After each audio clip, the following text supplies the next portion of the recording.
I heard you jingling. I knew it was you. Welcome back.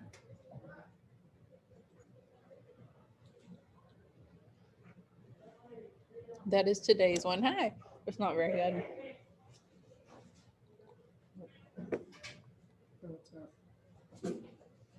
Hey, Troy. I don't even remember what Macbeth was about. Did you read that guy? You didn't read it with me. Oh, I read it. There's some of it. I don't know. You could have read it with I think Johnson. we read Romeo and Juliet. Oh. With Johnson? Oh, no, we read Honey the Baskervilles. Oh, okay. Oh, you didn't do any Shakespeare with him. I think, yeah, we didn't do any Shakespeare with him. Hmm. I think so. We started Shakespeare with Mr. Clown. I gotcha. What?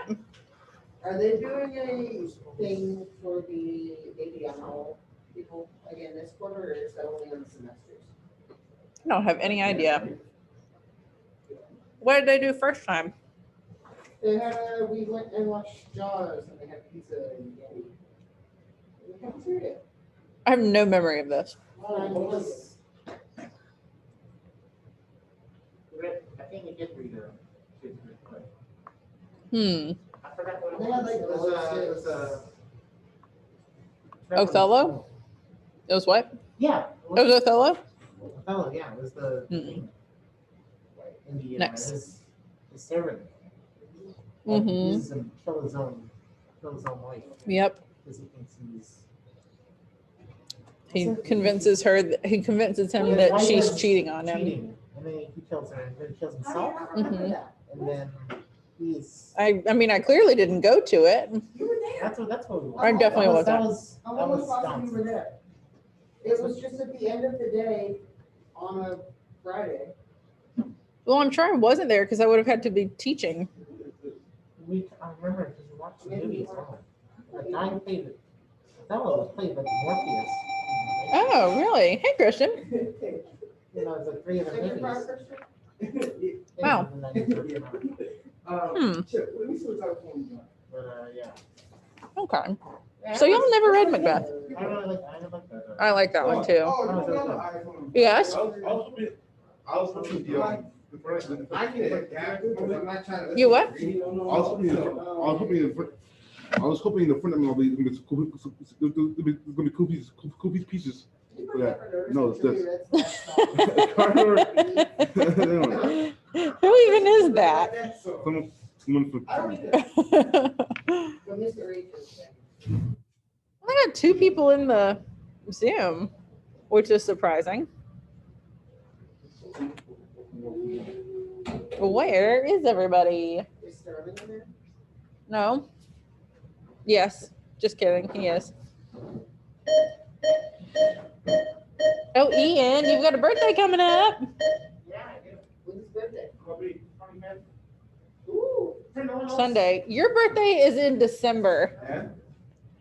So yeah, like you've got one coming up, but you also have one in the past. In fact, you have 18 in the past. Is there anyone else's? Oh yeah, when is hers? She was at the beginning Oh, of maybe I said happy birthday to her at the time. I hope I did. Who else is this one? No one in this class. Well, please.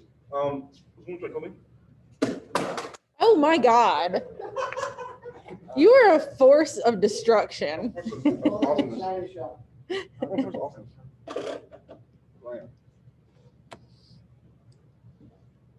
Have you seen that video where they put an actual bowl in the china shop and it didn't like anything? It was super graceful.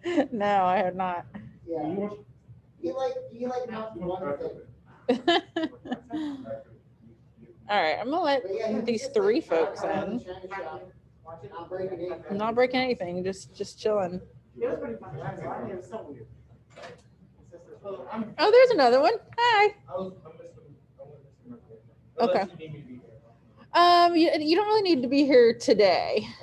Huh?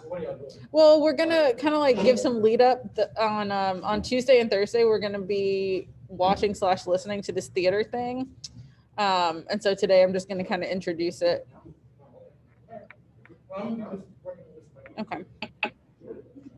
No, Hi. next month is a tax birthday. Next month is? Yeah. Oh, And then, in June is Francis. June is Francis. And then That's right. July is Gino. Okay. I don't know anyone. Francis is June 9th. So, okay, what is the rest of the year? What does the rest of the year look like? This last quarter. What do you mean? What's taking on the English class this last quarter?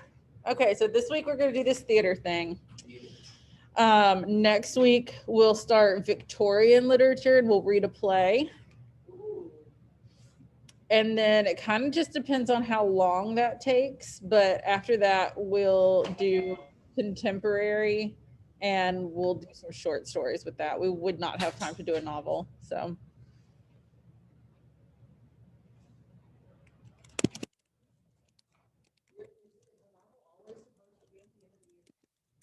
No, not necessarily. It just, That's kind of down planning, yeah. because then it's gonna leave like a week and a half open.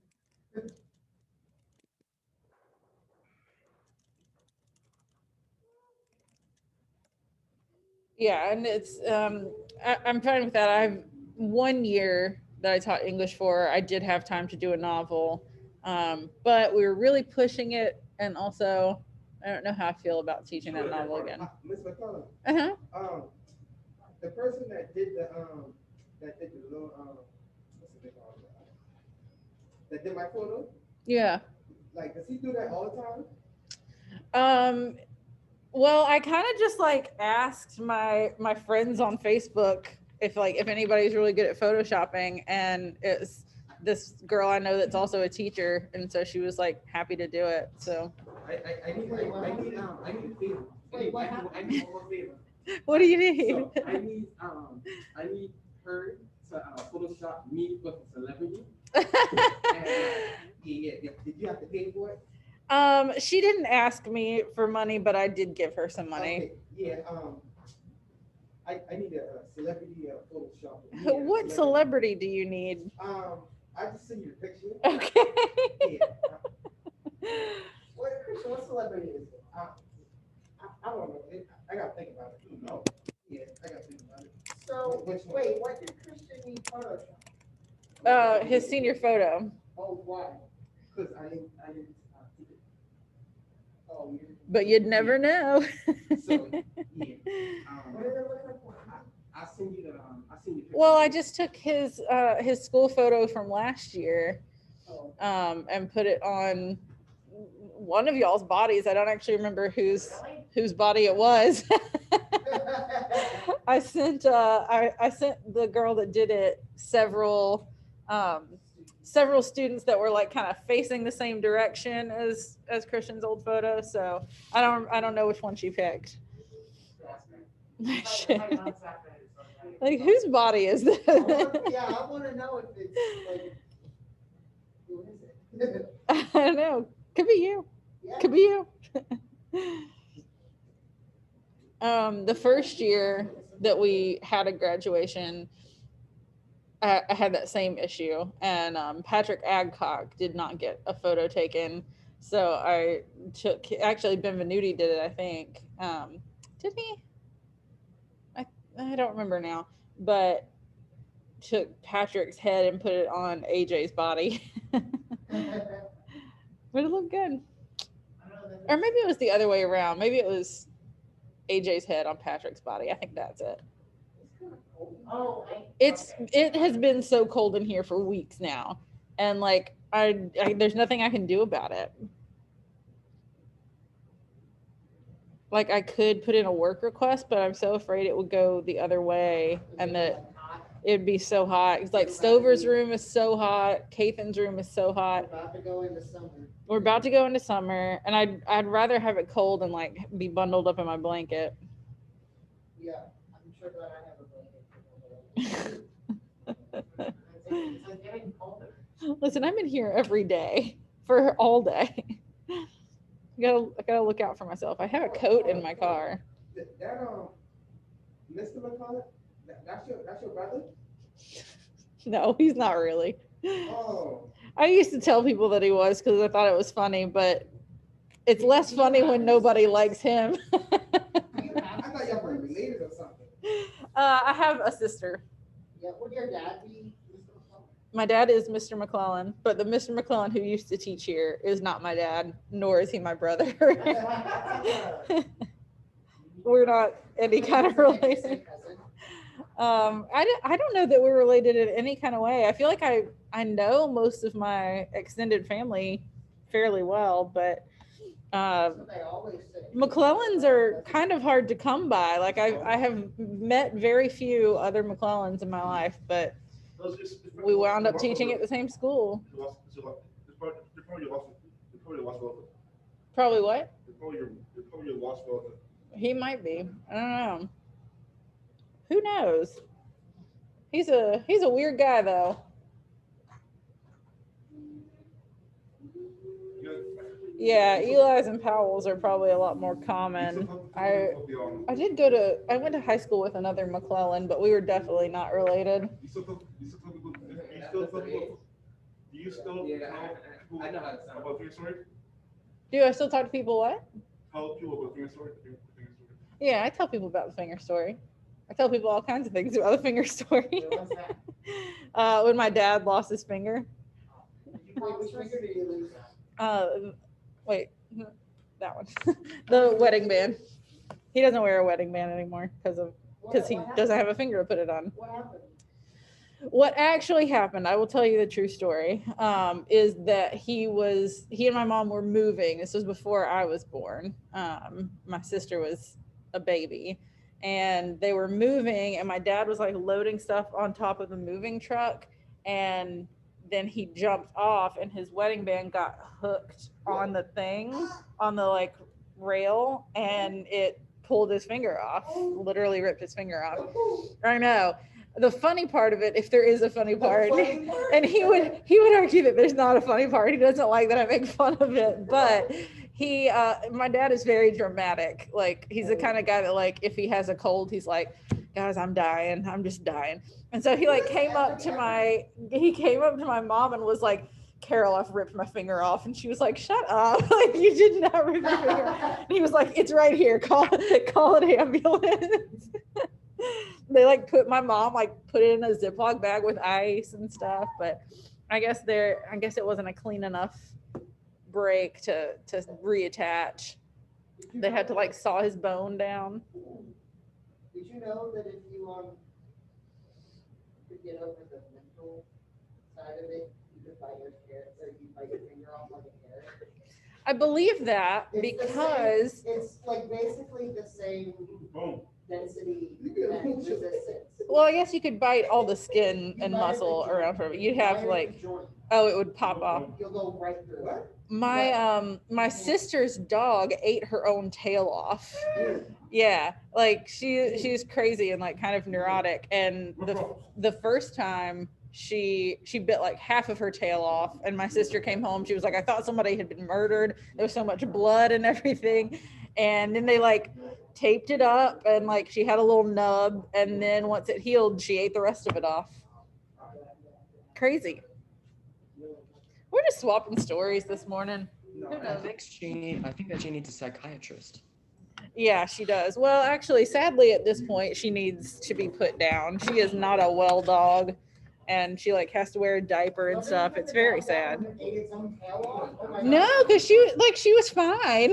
Like, she's crazy, but I mean, I think they give her like doggy Xanax and stuff. I mean, we also all love the dog, like despite its is auto cannibalistic. We still love the dog, so I think they are gonna put her down probably in the next month or so. Like every time I've seen her, it's still it lived for a long time after the tail thing. I bet it's been like 5 years since she ate her tail off. But now like her back legs don't work. She has to, and she's a big dog. She's a big dog.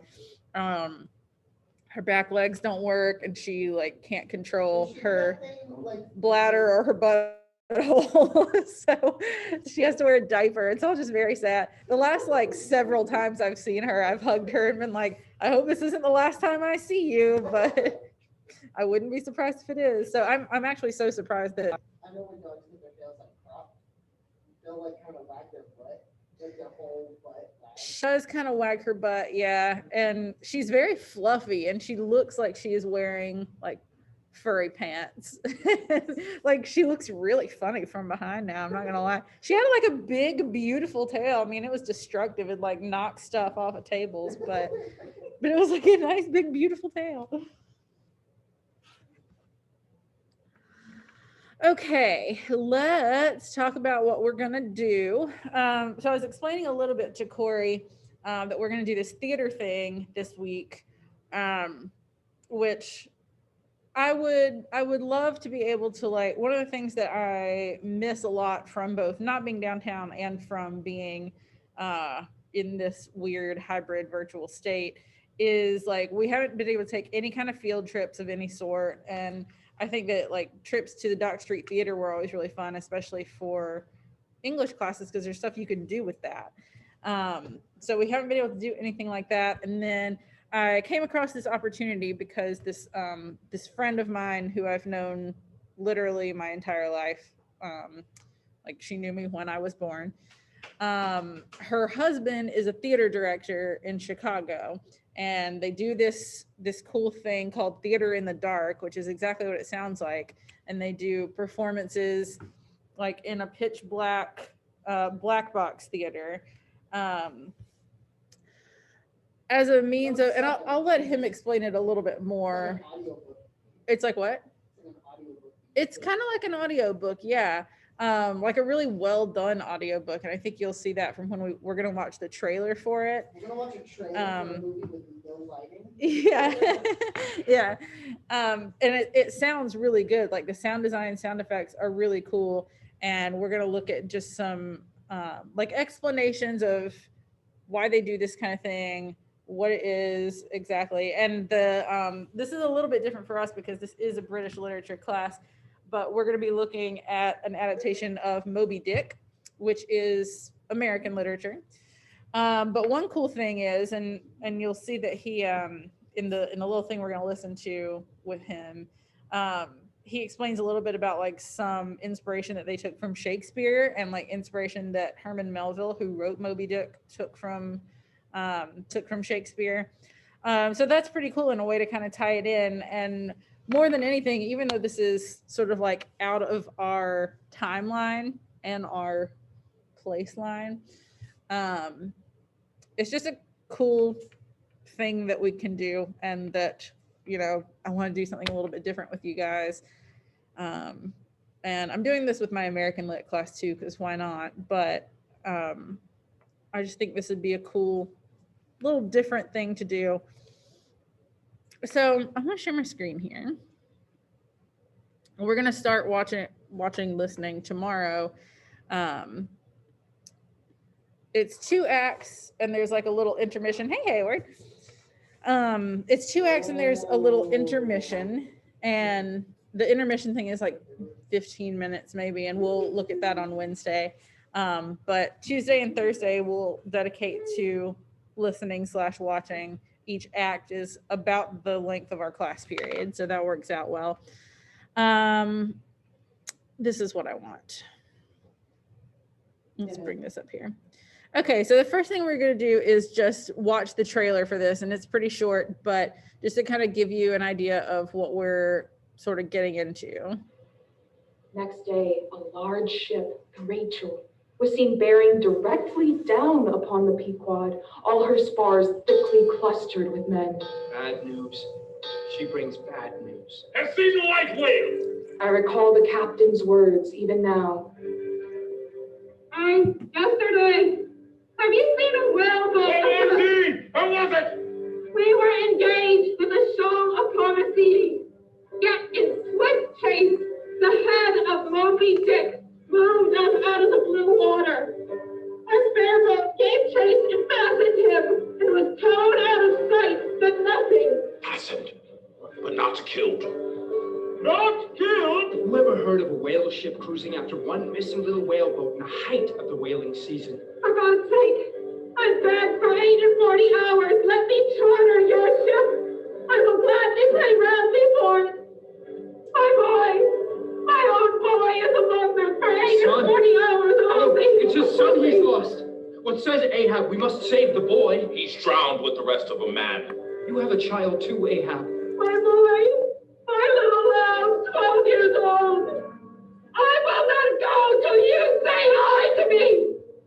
Do to me as you would have me do to you in the like case. Run, men, now. Stand by to square in the yards. A rope yard! Captain, what if Pip were to fall overboard? Avast, I will not do it. The whales moved on, and even now I lose time. God bless ye, man. And may I forgive myself. Mr. Starbuck, you are relieved of the watch. Mr. Flask, brace forward. Let the God himself is against the old man. Forbear! 'Tis an ill voyage, ill begun, ill continued. Let me swear in the yards while we may, old man, and make a fair wind of it homeward, to go on a better voyage than this. All your oaths to hunt the white whale are as binding as mine, and heart, soul, and body longs in life old Ahab is bound. And that ye may know to what tune this heart beats, look ye here. Thus I blow out the last fear. All right, and yes, you heard that right. There's a character called Starbuck, which is how Starbucks got its name. It's from a character in Moby Dick. So you can see it's pretty dramatic and well done for it's much more like the word I want to use is cinematic, but it sounds funny to use that for something that you don't actually see than like listening to an audiobook. There's a lot more going on. There's actually like original music, which I think is really cool. It just made me feel like I was watching a movie with my eyes closed. Yeah, sort of. Not my favorite thing in the world, honestly. It makes me think of when I was a kid, we used to like record on cassette tapes. We would record like Disney movies. We just like press record while we're watching Disney movies, and so we could like listen to the Disney movies on like car rides and stuff. So Okay. yes, go ahead. That seems like a really challenging form of acting. It does seem like a really challenging form of acting. If you forget a line, immersion is gone. Yeah. The immersion is ruined. If you were like, wait, whose line is it anyway? Like that's kind of Whose line is it anyway? When you're watching a real play, and Yeah. it happens, it's like you can like laugh it off and get back to the play. Yeah. It's like something like that where you're almost going to be sitting back with your eyes closed listening to like an audiobook. Yeah. The immersion dies. It can, yeah, if they're not on top of it. One of the times I would practice audiobook play. How long the average play is? The average practice An hour and a half. I mean, it really depends. And especially like, I feel like most plays are probably like around 2 hours, like a movie, hour and a half, 2 hours. Musicals tend to be a little bit longer. Like 1 or 2 hours. A 1 hour would be like almost like a short play, like a 1 act kind of deal. So I want to go through this little interview where they and then we're gonna like listen to a little probably 6-minute interview, just kind of like introducing it, the director talking about why they chose to do it this way and like explaining a little bit about the company that does it. So and also this is the first time they've done it virtually. Like they did it through Zoom, which like honestly I feel like the audio quality is even better considering that it was on Zoom. That's wild.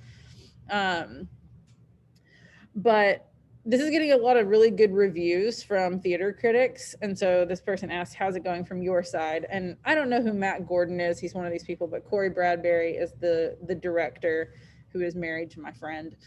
And he says, smoothly, thank you. Our 90-minute adaptation is part mystery, part adventure, part ghost story, and part adventure on the open seas. Well, we're going to look a little bit more in just a minute at just some like an overview of Moby Dick, but like in a nutshell, it's about a guy who his like ultimate goal is to kill this big white whale, who's the whale's name is Moby Dick. I mean, he wasn't born Moby Dick. The guy probably named him that, but Well, what did his mom do? I don't know. What if Moby Dick's real name is like Carl? Does screen fatigue matter with an audio only show? Meaning like when you've been watching a screen for so long and like you just start to get tired of it. Sometimes you get headaches from it, and just like, you know, when you're focused on a screen all day, it's just exhausting. And they say it's audio only, so we encourage people to lean into the experiential aspects of going to the theater to hear a play. Even better than an uncomfortable folding chair in a studio, though, you can dim the lights. We'll turn ours off in here. Fix a mug of grog. We won't fix a mug of grog because that has alcohol in it. And also I don't have ways to, I could bring hot chocolate packets and boil some water. You could possibly do that. And lean back in your favorite recliner or sink into your comfy couch, or if you're lucky enough to be here first and get one of the 2 comfy chairs in here. That it's live. Our shows are created it is live, even though we're watching a pre-recorded thing. They performed it live for audiences, virtual audiences, and are giving us like their best take, basically. It's not edited. What you hear at home is the pacing and timing the actors set for themselves line by line. So it's fairly similar to a real theater experience in that way. There are very few live digital plays happening right now because of the challenge to provide high quality sound without an involved editing process. And our performers seamlessly integrate from Chicago, New Orleans, and Vancouver with an expansive musical soundscape, along with live I don't know what Foley is, and it all sounds fantastic. I think this is interesting. They said at its worst, virtual theater is careless and casual. We put in a lot of time and effort to make sure it's thoughtful and deliberate about what the audience receives. And I think that you'll understand that, like you'll be able to tell. So they're getting comments like, sea salt on my face and white brine caked in Ed's beard. We felt as if we were there. The ability to just chill out and listen is so nice. One of a kind experience. Okay, so I want to listen briefly to this interview with the director, where he talks about how they adapted it, which is always an interesting process to me, even like adapting novels into movies, just choosing like what makes it in. How do you adapt it for a new medium? And Moby Dick is a long book. So this is not, you know, completely comprehensive to everything in the book. I've never finished the book, for the record. It's just not, Melville's writing's not really my cup of tea, but you can see this is like 12 minutes. We're only listening to like half of this, with him kind of explaining these things. Hashtag Buy Diverse is their mantra and should be yours too. The Chicago Minority Supplier Development Council connects Asian, Black, Hispanic, and Native American-owned businesses with corporations and government municipalities that seek services. Partner with them today at buydiverse.net. Whoa, that is some creepy sound of music. 720 WGN, I'm John Landecker. Thanks for coming and spending some of your evening with us. 7 minutes after 9 o'clock. You know, some people say there are no coincidences, and we just spent the last half hour talking nautically with my sister-in-law about sailing and the Suez Canal, and now we go to Moby Dick, surprisingly. Well, not surprisingly, but ironically, that's it. We've talked to these folks before, and they are pretty darn cool. They're called the Theater in the Dark, and we spoke to them from some previous productions that they're doing. But they are going to do Moby Dick in the Dark. And with us on the phone is the adapter, which I think is something I want to talk about, and the director, Corey Bradbury. Hello, Corey. Good evening. Welcome to WGN. Hi, John, thanks so much for having us, or me. I really appreciate having you having me over here. No, our pleasure. Okay, most of us know the story of Moby Dick, more or less. And you were the adapter. Now, how is that different from the writer, so to speak? That's a great question.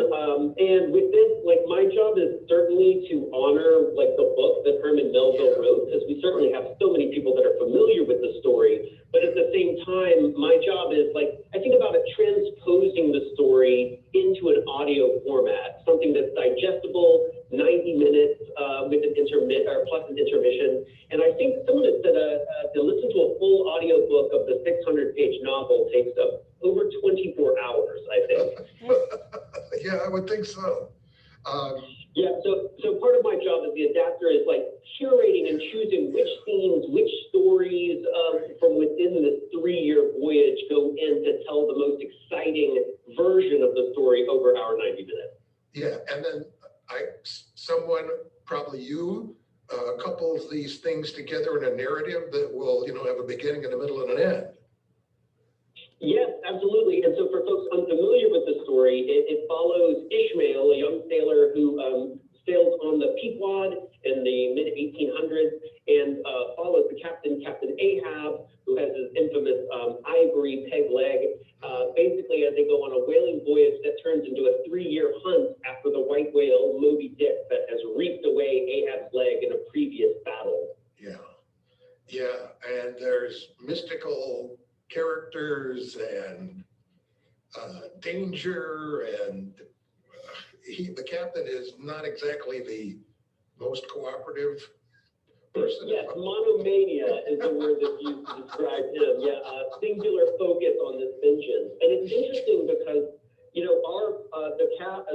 the Pequod, the boat, has over 30 sailors, but we only have 3 actors that are playing all of the parts. And it's a lot of fun to play within the audio format to try and get it. Certainly there are central characters that we focus on, but trying to bring the life of this whole world over the course of the 3 years. So this is totally audio. There's no visual. Yeah, completely audio. And I mean, it really leans into the word. A lot of people don't know this, but Melville discovered Shakespeare halfway through writing the book. And so there are like scenes of dialogue. There are soliloquies in the book. There are stage directions and chapter and theme titles in the book. And so some of that we've incorporated in to our adaptation. But yes, we learned there are large chunks of the script that are almost straight out of Melville with some condensing and rearranging. Right. Do you have to, is Moby Dick still under copyright? No, it was written in 1863, and even though incredibly, I think the copyright expires after like 100 years. We just did War of the Worlds, which was written in 1898, and just came under public domain. Right. So, but it is one of the great, it is the seminal American story, and especially everything that we're going through, it's always a metaphor for whatever's happening in the country ever since it's been written. Yeah, and you approach it also in the dramatic fashion with music, sound effects. Yes, to create the atmosphere. Yeah, we recommend people put themselves in a dark environment at home. We have a grog recipe, and we have original music by composer Nick Montopoli. Our actors are broadcasting from Chicago, Vancouver, and New Orleans every night to create the story. And then we combine it with pre-recorded and live Foley effects that is layered to the listener at home. That sounds like a seamless broadcast. Amazing. Now I have a couple of clips here, and like they do on those talk shows on TV, I think I'm going to need you to set up what I am about to play. And this one is just labeled MDITD, doubloon. What is that? Yeah, so the Moby Dick in the Dark is our version of the title. That's the MDIDT. And then the doubloon this is one of my favorite scenes that happens in part 1 of our story. It's one of the first appearances of Captain Ahab, and where he reveals the true nature of the ship and its voyage to hunt and kill Moby Dick the whale. Here we go. We're not going to listen to this. Chicken picks a back. And so what is there, other than the obvious straight ahead meaning of if a chicken picks a shell, you do something, there's got to have it has to have another meaning. Yeah, it's so great. I mean, Melville has all of this wonderful language. And so what just happened in the scene before this is that the maid that you hear that says that line has just confronted Ahab about possibly muffling the tap of his ivory leg, which you heard in the scene that we just played. And Ahab basically tells him, down dog and kennel. And so Stubb is here and he's thinking, wait a minute, there's something underneath the surface of this shell of Ahab that is starting to peck through, and that's what then is revealed in the scene.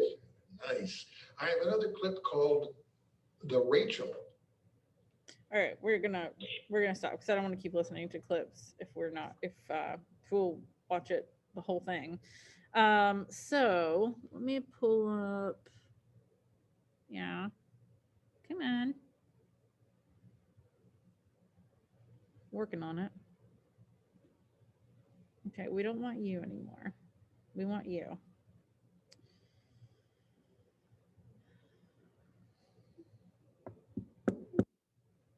Okay. Come on. Okay, so this is just kind of an overview of Moby Dick and Herman Melville. Just to kind of give us some background. So this is a book originally, obviously, Moby Dick. You've probably heard of it. Was published in London in October 1851 as The Whale, and a month later in New York City as Moby Dick or The Whale. It's dedicated to Nathaniel Hawthorne, who we didn't read any of his stuff in here because he's an American author, but he wrote The Scarlet Letter. That's his most famous work. And one of my favorite short stories, Young Goodman Brown, which if I had taught y'all last year, we definitely would have read. But he really looked up to him, and he like wrote some stuff about Hawthorne. So he dedicated it to Nathaniel Hawthorne. That's pretty cool. Moby Dick is generally regarded as Melville's magnum opus and one of the greatest American novels. In fact, I'm having a hard time thinking of another thing that he wrote. Like, obviously I know Bill, it's like Bill Barnaby or something. I don't know. Melville himself was well versed in whaling, having spent time aboard the Acushnet whaling vessel. He did tremendous amounts of research, consulting a number of scientific sources as well as accounts of historical events he incorporated into Moby Dick. In particular, the story of the Essex fascinated Melville and perhaps served as his primary inspiration for the novel. The Essex, which was a ship, was attacked by a sperm whale in 1820. The ship sank, and many of the crew members were either lost immediately or died of starvation as they awaited rescue for nearly 8 months. When the novel was published, the public was unimpressed.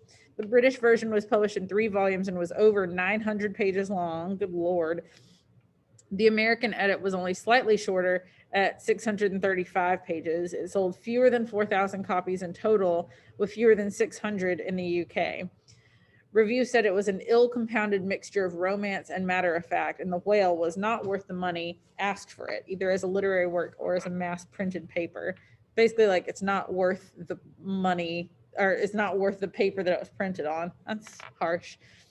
It was not until the 20th century, 30 years after Melville's death, that the novel became recognized as one of the most important in American literature. I always feel like that's so sad when, like, in the artist's lifetime, whether that's like a visual artist or a writer or a musician or what, like they don't get any kind of recognition or like respect for their work, and then afterwards becomes like very, very famous. I mean, Van Gogh only ever sold 2 paintings in his lifetime. So a little bit about Herman Melville. He was an American novelist and poet of the American Renaissance period. He was born in New York City, the 3rd child of a prosperous merchant whose death in 1832 left the family in financial straits. So he took to the sea in 1839 as a common sailor on a merchant ship, and then on the whaler Acushnet. I think I'm pronouncing that right, but I really don't know. Before jumping ship in the Marquesas Islands. Melville wrote several unsuccessful novels before he started Moby Dick, which took nearly a year and a half to write. And honestly, given that it's over 900 pages, I'm surprised that that's all it took him to write it. His work did not gain success, and he did not make enough to support his expanding family. He moved to New York in 1863 to take a position as a customs inspector. It's like tax inspector. In 1867, his eldest child, Malcolm, died at home from a self-inflicted gunshot. Oh no. In 1886, his other son, Stanwix, died of apparent tuberculosis, and Melville retired. During his last years, he privately published 2 volumes of poetry and left 1 volume unpublished. The novella Billy Budd, that's what I was thinking of, was left unfinished at his death, but was published posthumously in 1924. He died from cardiovascular disease in 1891. So he knows what he's talking about to a certain degree as we start listening to this, because he was into whaling. He spent a lot of time at sea, so he's got some credibility there. However, there might be some language that we don't really understand that much, because nobody in here, to my knowledge, is a mariner. So we're going to look at this little glossary of terms that you'd hear on a boat. What? Of course he does. And this is kind of like he does a scuba thing? Yeah. I had no idea. He doesn't tell his sister anything. He's such a bad sister. This is a sort of a blueprint of a typical whale ship. And you can see like all the different rooms, all the different parts, captain's cabin, mizzenmast, mainmast, foremast, where they keep the spare boats. So I just kind of want to go through these terms so that when we start listening tomorrow, it won't be completely foreign to us. Aft is near or towards the stern, which is the rear side of the ship. So if someone says they're going aft, it's going to be, I wish you guys could see me pointing, but like Yes. up near near the stern, the foremast, and the bowsprit.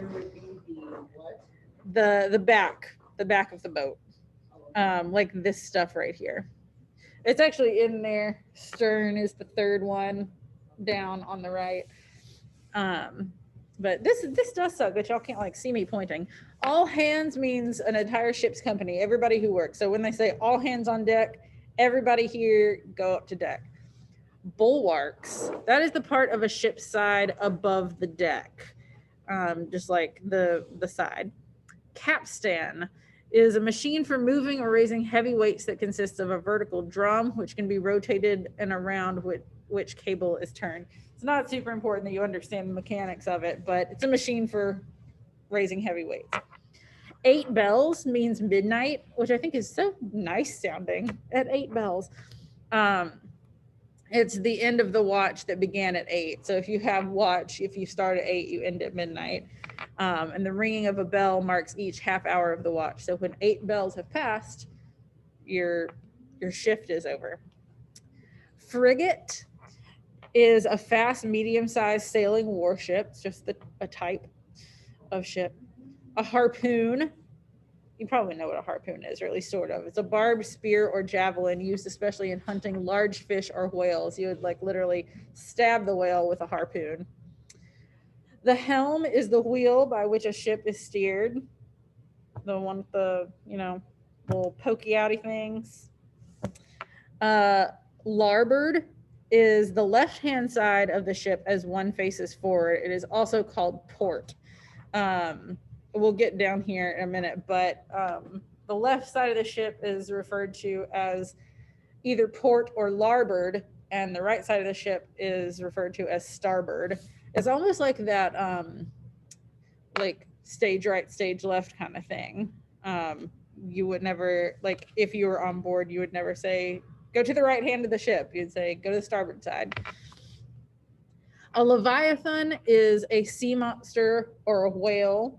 It says biblical here because there is mention of a Leviathan in the Bible, which some people take to mean they like use that as evidence that the Loch Ness monster is a real thing, which is very funny. And like, I just don't think they talked about the Loch Ness monster in the Bible, but that's just me. Moored means made fast with, or as if with cables, lines, or anchors, like tied down, which is why if you talk about being unmoored, you're like at loose ends.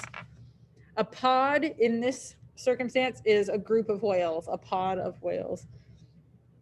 Quarterdeck is the stern area of a ship's upper deck. And now we know that the stern area means the backside. A part of a deck on a naval vessel set aside by the captain for ceremonial and official use. Starboard, I already said, was the right-hand side of the ship as one faces forward. Whale oil is oil obtained from the blubber of whales. Whale oil from the bowhead whale was sometimes known as train oil, weird. Sperm oil, a special kind of oil obtained from the head cavities of sperm whales, gross, differs chemically from ordinary whale oil. It's composed mostly of liquid wax. This is the first time I'm reading this part. This is so weird to think that like sperm whales just have wax in their heads. Its properties and applications differ from those of regular whale oil, and it sells for a higher price. A whaling ship is a specialized vessel designed or adapted for whaling, which is the catching or processing of whales. And a wharf is a level quayside area to which a ship may be moored to load and unload. So sort of just like the dock. So when we start listening to this tomorrow, y'all will definitely hear some of these terms, and now you'll kind of know what they mean. Hopefully you'll have a little bit better understanding. So luckily we only have like 8 minutes left, so that took up most of our time. The only other thing I was going to talk about, and then I'll let you guys go, is, you know, I feel like we talked about this one day in class a little bit about like doing something in lieu of a senior trip.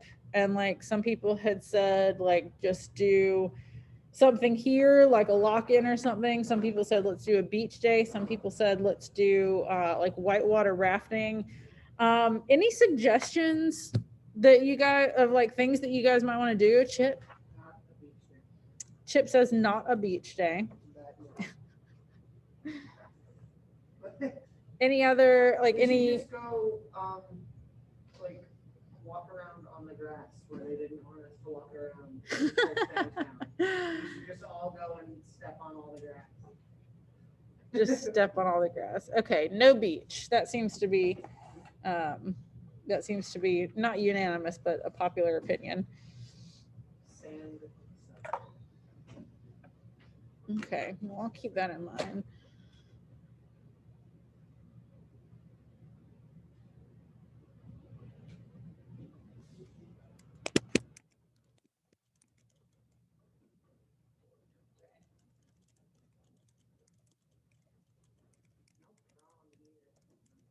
I know it does suck, especially because we like already had the prom totally planned from last year. Right. And I shouldn't speak too soon. I was gonna say I feel confident we'll be able to do one next year, but like I would have said the same thing at this time last year. I would not have thought that we would still be in the situation that we're in now and like not able to do things. I'm so glad that we get to have an in-person graduation. They had an in-person graduation kind of last year though, right? Or no? What we did last year was take kind of like a little convoy and go to everybody's houses for graduation.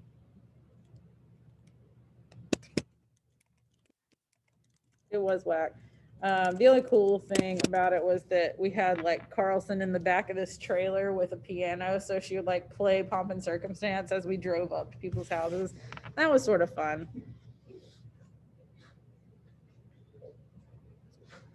All right, no suggestions, no ideas. What?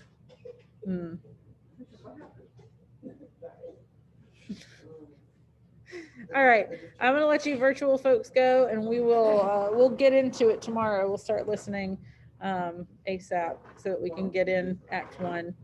See you tomorrow.